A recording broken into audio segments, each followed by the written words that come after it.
العالمين والعاقبة للمتقين والصلاة والسلام على سيد الرسل وخاتم النبيين وآله وأصحابه أجمعين أما بعد. مرد اور عورت دونوں اللہ کی مخلوق ہیں. پھر بعد میں یہ ازدواج کے شادی کے رشتے میں ایک دوسرے سے بن جاتے ہیں، میاں بیوی بنتے ہیں. تو اسلام نے عورت کو زندگی کا حصے دار قرار دیا ہے. شریکہ حیات، مرد شریک حیات عورت کے لیے اور عورت مرد کے لیے شریکہ حیات ہے. یہ دونوں زندگی کی گاڑی کے پہیے ہیں.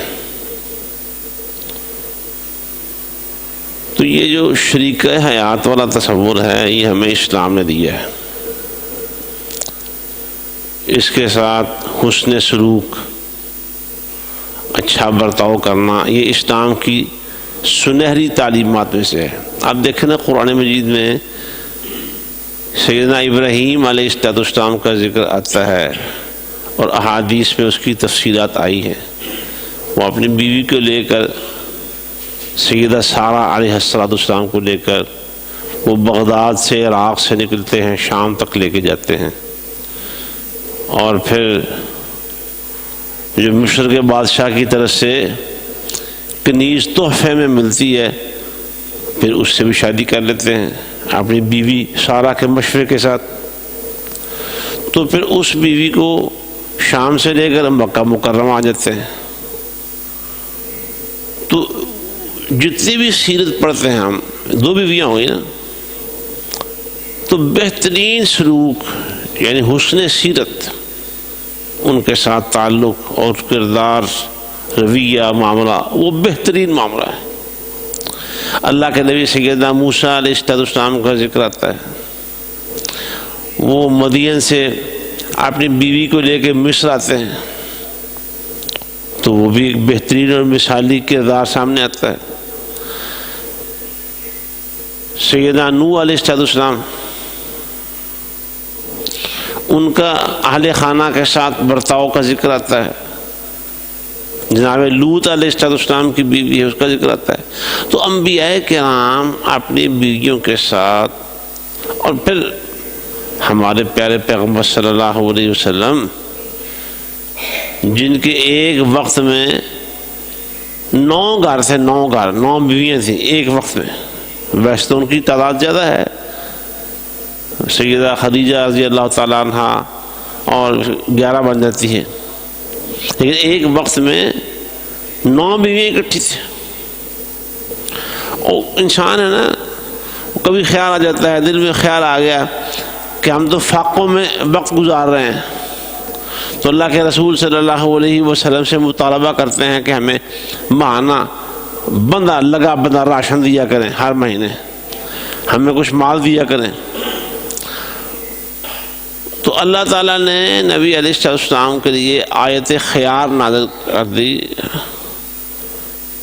کہ اگر پیسے چاہیے، مال چاہیے، تو اللہ کے رسول ایک ہی دفعہ سب کو جتنا مال چاہیے ان کو مال دے دیں اور فارغ کر دیں، اپنے حرم سے علیحدہ کر دیں. اگر اللہ چاہیے، اس کا رسول چاہیے، قیامت کی کامیابی چاہیے، تو پھر انہی حالات میں گزارا کرنا پڑے گا. تو نبی علیہ السلام کا سلوک اتنا اچھا تھا، ان کے ساتھ رویہ اتنا اچھا تھا کہ اس بات پہ وہ مجبور ہو گئی کہ نہیں، ہمیں اللہ کے رسول چاہیے، ہمیں اللہ چاہیے، ہمیں قیامت کا دن چاہیے. تو یہ کردار کی بات ہے میرے دوستو. اسلام میں مرد کو اہمیت ضرور دی گئی ہے. جو خاوند ہے اس کی فضیلت ضرور ہے، اس کا مقام اور مرتبہ عورت کے مقابلے میں زیادہ ہے، لیکن اس کا مطلب یہ نہیں ہے کہ مقام و مرتبہ زیادہ ہے تو جو مرضی سلوک کرے، جتنا مرضی دبا لے، جتنے مرضی اس کی حق تلفی کر لے، جی چاہے تو کھانے کو دے، نہ چاہے تو نہ دے، رویہ جیسا چاہے اس کے ساتھ اختیار کر لے. نہیں نہیں، اس کی بالکل گنجائش نہیں ہے. پتہ قرآن نے کیا کہا ہے؟ اب دیکھا ہمارے لیے ہے تو قرآن ہی نا، یا نبی علیہ السلام کی سیرت. اس سے زیادہ روشن اور اجڑی ہوئی بات کہیں اور ہوگی تو لائیں گے نا. ہمارے پاس قرآن ہے اور ہمارے پاس صاحب قرآن ہے محمد رسول اللہ صلی اللہ علیہ وآلہ وسلم. قرآن کیا کہتا ہے؟ فرمایا ہن لباس لکم وانتم لباس لہن. وہ تمہاری بیویاں تمہارا لباس ہیں اور تم ان کا لباس ہو. کتنی اس سے زیادہ خوبصورت کوئی تعبیر ہو سکتی ہے؟ میاں بیوی کے تعلق کی قربت کے لیے اس سے زیادہ اچھی کوئی مثال ہو سکتی ہے؟ اور لباس صاف ستھرا پہنا ہوتا ہے، ہر بندہ دھیان کرتا ہے اس کا، کوئی چیز میلی نہ لگ جائے. کپڑے صاف ستھرے استری کر کے گھر والوں نے دیے ہیں تو اس پہ داغ نہ لگ جائے. کھانا کھانے کے دوران بھی بندہ احتیاط ہی کرتا ہے، لباس کو بچاتا ہے، داغدار ہونے سے، میلا ہونے سے بچاتا ہے.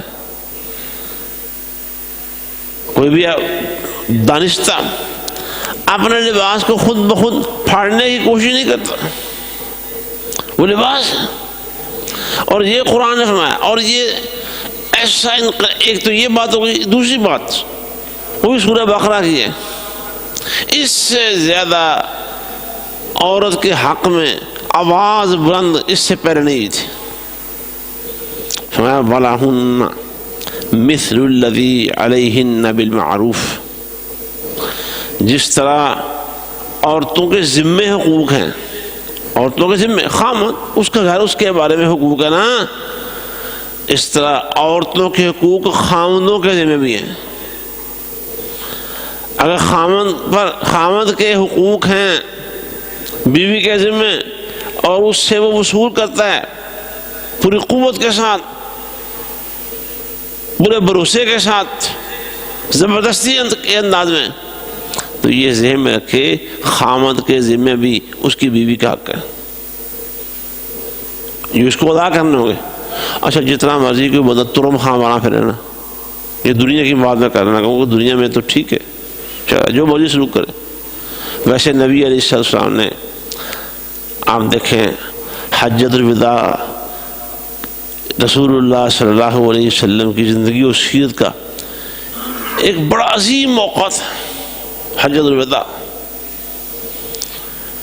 حج فرض ہو گیا اور نبی علیہ السلام نے اللہ کے حکم سے اعلان کروا دیا کہ چلو بھائی سارے آ جاؤ، اللہ کے رسول اس سال حج کر رہے ہیں، تو مجھ سے حج اس کے طریقے مناسب وغیرہ جس نے سیکھنے ہیں سمجھنے ہیں آ جائے حج کرنے.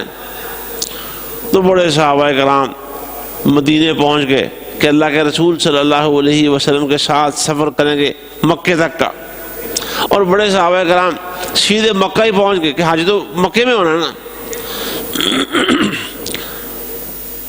تو حج کا جو سب سے اہم دن ہے نا، یاد رکھیں، وہ 9 ذوالحجہ ہے، عرفات کا دن جسے کہتے ہیں.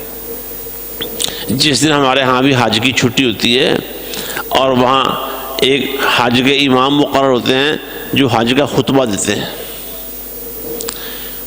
نبی علیہ السلام نے فرمایا جو عرفات میں نہیں نہ پہنچ سکا حج کے، اور باقی چیزوں کا کوئی نہ کوئی متبادل حل ہے، اس کا متبادل کوئی حل ہی نہیں ہے. جو عرفات میں نہیں آیا نا اس کا حج نہیں ہے. 9 ذوالحجہ حاجیوں کے علاوہ پوری دنیا کے جو لوگ ہیں ان کے لیے 9 ذوالحجہ کا روزہ مشروع ہے، بڑی فضیلت والا روزہ ہے. نبی علیہ السلام نے فرمایا کہ عرفے کا روزہ مجھے امید ہے اللہ تعالیٰ سے کہ ایک پچھلے سال کے گناہ اس سے معاف ہوں گے اور ایک آئندہ سال کے ایڈوانس ہی اس گناہ معاف ہو جائیں گے روزہ رکھنے والے کے. بہت عظیم دن ہے وہ. اس دن خطبہ دیا رسول اللہ صلی اللہ علیہ وسلم نے، جس کو خطبہ حجۃ الوداع کہتے ہیں. اس خطبے میں یہ آج دنیا میں UN کا چارٹر، انسانی حقوق، عورتوں کے حقوق، فلانا، یہ جو کیا ہے UN باڑ میں جائیے سارا، کوئی اہمیت نہیں ہے. جو اہمیت پیارے پیغمبر صلی اللہ علیہ وسلم کے خطبہ حجۃ الوداع کی ہے، پوری دنیا کے جو دنیا اکٹھی ہو جائے کسی بات پر، اس کی وہ اہمیت نہیں ہے جو اس دن پیارے پیغمبر صلی اللہ علیہ وسلم کے فرمان کی. آپ نے اس دن وہاں حجۃ الوداع سب لوگوں کو، عرب کے دور دور کنارے سے صحابہ تشریف لائے ہوئے تھے، حج کرنے کے لیے حاضر تھے، اور تقریباً 1.5 لاکھ اندازاً لوگوں نے نبی علیہ السلام کے ساتھ وہ تلبیہ پکارا تھا، لبیک اللہم لبیک. 1.5 لاکھ کے قریب، کم و بیش لاکھ سے بہرحال زیادہ تھا. اور یہ اس دور کی تاریخ کا اس سے بڑا اجتماع، اس سے بڑے اجتماع کی ہمیں کوئی مثال نظر نہیں آتی. تو وہاں کیا فرمایا نبی علیہ السلام نے؟ فرمایا بھی اپنی بیویوں کے بارے میں نا مجھ سے خیر کی وصیت قبول کر لو. کیا مطلب؟ کہ ہم اپنی بیویوں سے حسن سلوک کریں گے، بیویوں کی دل جوئی کریں گے، بیویوں کا خیال رکھیں گے. میں آج یہ کر رہا تھا جتنا مرضی بڑا دنیا میں ترو خواہ کے بنا پھرے، لوگ سمجھتے ہیں کہ مینوں کون پوچھ سکتا ہے، میں جو مرضی سلوک کرا. یہ دنیا میں ہی ہے.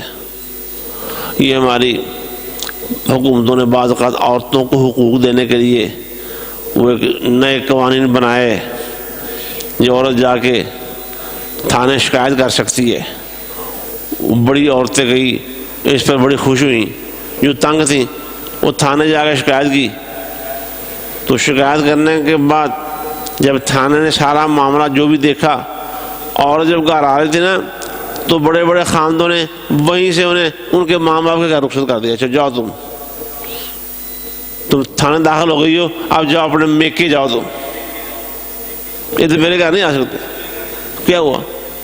لیکن یاد رکھیں یہ دنیا میں ایسا ہو گیا ہے، جب قیامت ہوگی نا، قیامت اللہ کے پاس پہنچے تو وہاں تو اللہ تعالیٰ کا حکم نہیں ہوگا تو زمین بندے کے پاؤں ہی نہیں چھوڑے گی، زمین ہی پاؤں پکڑ لینے. جو مرضیاں تم نے کرنی تھی دنیا میں کرنی تھی، جو بدبختی اور کم بختی تم نے دکھانی تھی وہ دنیا میں دکھا لی ہے. آج اب بتاؤ کس بنا پر، کس وجہ سے؟ کیا تمہارے پاس اتھارٹی تھی کہ تم نے اپنی بیوی کے ساتھ برا سلوک کیا؟ وہاں ایک ایک بات کا، پل پل کا، ایک ایک چیز کا، ایک ایک عمل کا حساب دینا ہی پڑے گا. ڈر جائیں اللہ تعالیٰ سے جو لوگ بھی یہ کام کرتے ہیں. اللہ سے ڈر جائیں، اللہ سے ڈر جائیں وہ لوگ جو اپنی بیویوں کے ساتھ بدسلوکی کرتے ہیں، برا سلوک کرتے ہیں. اللہ تعالیٰ نے اس کو تمہاری لائف پارٹنر بنایا ہے، شریک حیات. اور پتہ ہے اس کو بیوی بنا. باقی جو دنیا کے قوانین ہیں یا مذاہب ہیں ان میں بھی شادیاں ہوتی ہیں، ہندوؤں کے ہاں بھی شادیاں ہوتی ہیں، عیسائیوں کے ہاں بھی ہو رہی ہیں، یہودیوں کے ہاں بھی ہو رہی ہیں، اور جو اللہ کے ویسے ہی انکاری ہیں شادیاں ان کے ہاں بھی ہوتی ہیں. لیکن مسلمانوں کی شادی کا اور دوسرے مذاہب کے لوگوں کی شادی کا فرق کیا؟ بنیادی فرق، مسلمانوں کے ہاں شادیاں ویسے تو ہمارے بعض لوگ ان لوگوں کو کلمے بھی پڑھاتے ہیں، چچے کلمے، جس کا شریعت میں کوئی ثبوت نہیں ہے، کوئی ثبوت نہیں. چچے کلمے پڑھاتے. چلو جس نے پڑھے ہوئے ہیں، ہم نے تو نہیں پڑھے الحمدللہ. لیکن یہ بات ہے کہ قرآن ضرور پڑھا جاتا ہے، اس میں قرآن مجید کی آیتیں اور خطبہ ضرور پڑھا جاتا ہے. یہ اس کا مطلب ہے رشتے کی ضمانت اور گارنٹی اور پختگی کے بارے میں یقین دہانی اللہ اور اس کے رسول کے نام پر ہوئی ہے. یہ گرہ بندی ہے کس کے نام پر بندی ہے؟ اللہ کے نام پر. رشتہ قائم ہوا ہے، حوالہ کس کے ہے درمیان میں؟ اللہ کا حوالہ ہے، اللہ کا حوالہ ہے. ایک اور حدیث میں، وہ شادی کے حوالے سے تو نہیں ہے، ایک اور حدیث میں نبی علیہ السلام فرمایا دیکھو جہاں اللہ کا حوالہ آ جائے نا، اللہ کا ذمہ آ جائے تو اللہ کے ذمے کو، اللہ کے حوالے کو داغدار نہ کرنا. اور حوالے سے ہے وہ شادی بیاہ کے حوالے سے نہیں ہے. بات صرف کہ تمہاری شادیاں کس کے حوالے سے ہوتی ہیں؟ تمہارے میاں بیوی کے رشتے کی جو گرہ ہے کس کے نام پر پختہ ہوتی ہے؟ کیوں نہیں کس کے نام پر ہوتی ہے؟ اللہ کے نام پر. کس کے نام پر ہوتی ہے؟ رسول اللہ کے نام پر. کس کے نام پر؟ قرآن کے نام پر ہوتی ہے. آج لوگوں میں اللہ کا حیا ختم ہو گیا ہے. آج لوگوں میں اللہ کے رسول کا حیا ختم ہو گیا ہے. آج لوگوں میں اللہ کا ڈر ختم ہو گیا ہے.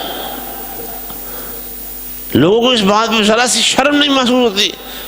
یار پیچھے ہمارا جو رشتے کا جو گرہ لگی ہے اس کا جو سرا ہے وہ اللہ اور اس کے رسول کے نام پر ہے. تو میں یہ عرض کر رہا تھا کہ عورتیں جو بیویاں ہیں، اس زمانہ جاہلیت میں اسلام سے پہلے وہاں عورتوں کے لیے وراثت کا قانون ہی کوئی نہیں تھا. عورتوں کو وراثت نہیں ملتی تھی. اب اللہ تعالیٰ نے اس جو اسلام آ گیا نا، کتنے پہلو ہیں ان میں. عورت بحیثیت بیوی، بحیثیت ماں، بحیثیت بیٹی، بحیثیت بہن، یا جو بھی رشتہ، دادی، نانی، اس کو شریعت نے وراثت میں سے حصہ دیا ہے. اور جو سب سے زیادہ اگر کسی بھی زمانے میں بدسلوکی ہوئی ہے تو وہ بیوی کے ساتھ ہوئی ہے. بہنوں بیٹیوں کے ساتھ شاید اتنی نہیں ہوئی ہوگی، اور آج بھی نہیں ہوتی. سب سے زیادہ، سب سے کمزور وہ بیوی اس میں رہتا ہے. اس کو رگڑا لگاؤ جتنا لگایا جا سکتا ہے. اس کی وجہ سے اس کے میکے کے ساتھ بھی بدسلوکی کی جاتی ہے. مجھے کسی نے بتایا کہ اپنی بہو کو انہوں نے یہ کہا، بہو کو ساس نے اپنی، عورتیں خود عورتوں کے حقوق کی بیری ہیں، دشمن ہیں، بدسلوکی وہ خود کرواتی ہیں. انہوں نے کہا کہ اپنی بہو سے کہا کہ تمہاری ماں کے جو بال ہیں نا، بال، ساس اپنی بہو سے کہہ رہی ہے کہ تمہاری ماں کے جو بال ہیں نا میرے پاؤں کے نیچے ہیں، میرے پیر تھلے آئے نا بال دے تو ہلی ہوئی نا، دیکھی بال جان گے سارے. الحفیظ والامان ولا حول ولا قوت الا باللہ. اللہ نے عزت دی ہوئی ہے، اللہ نے شان دی ہوئی ہے، اللہ نے مرتبہ اور مقام دیا ہوا ہے، اور یہاں اس کی ماں کے بال اپنے پاؤں کے نیچے ڈال رہے ہیں. اللہ سب کو ہدایت نصیب فرمائے. تو میں صرف یہ کہتا ہوں، موٹی سی بات، لمبی بات نہیں، جب کہہ دیا نکاح کے ساتھ، رشتہ ازدواج کے ساتھ یہ بات طے ہو گئی کہ یہ تمہاری بیوی ہے، تم اس کے خامند ہو، تم دونوں ایک دوسرے کے لائف پارٹنر ہو، وہ شریک حیات ہے، تو پھر ان حقوق کا اور اس رشتے کا پاس لحاظ رکھنا ہے. اس کے بارے میں اللہ کے ہاں باز پرس ہوگی، اور اگر حق ادا نہ کیے، اور اگر حقوق پامال کیے ہوئے، اگر بدسلوکی، اگر غلط رویہ اور حقوق کی پامالی کی ہوئی، تو اللہ کی عدالت سے بندہ کی جان نہیں چھوٹ سکے. اور وہاں پیسے نہیں ہوں گے، وہاں رشوت نہیں چلے گی، وہاں پھر نیکیوں اور برائیوں کا تبادلہ ہوگا، یا پھر اللہ کی جہنم ہوگی. اللہ تعالیٰ ہمیں سارے حقوق سمجھنے کی توفیق عطا فرمائے. اور جتنے بھی گھر ہیں، ہر گھر میں جو گھر کے ذمہ دار ہیں، مرد ہیں، شوہر ہیں، انہیں اپنی بیویوں کے ساتھ کتاب و سنت کے مطابق رویہ سلوک کرنے کی توفیق عطا فرمائے. جو کمی کوتاہی ہے اس کی اصلاح کی توفیق عطا فرمائے. وآخر دعوانا ان الحمد للہ رب العالمین.